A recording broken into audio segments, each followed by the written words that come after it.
The key to telling any good story, especially in interviews, is making a total stranger feel like you accomplished something incredibly difficult.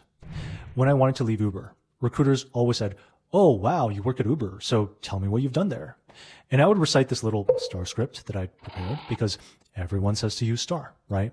So my go to story was about how I launched the city of Vancouver. But even as I was telling that story, I felt like I was boring myself. I still remember watching the light fade from the interviewer's eyes every time because they were clearly disappointed. And of course, I struggled to get offers. And I probably would have continued to struggle. But one day, something changed. We had some regional leaders that were visiting the office, and my manager asked me to build a 15-minute presentation about our Vancouver launch.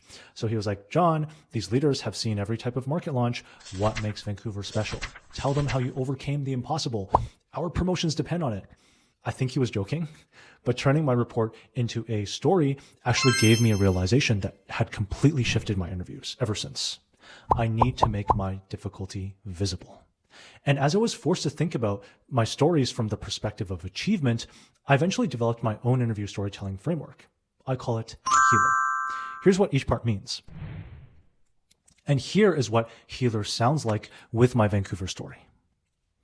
I'd like to tell you about a time when I launched the last frontier for Uber in North America against impossible requirements. Vancouver was our final major unlaunched market. Regulators had been at war with us for years. Their legal requirements made launching basically impossible.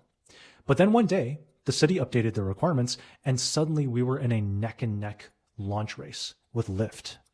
And this Vancouver market would determine our future in Canada. We had to be first. When I'm faced with overwhelming problems like this, my approach is to redefine the problem itself.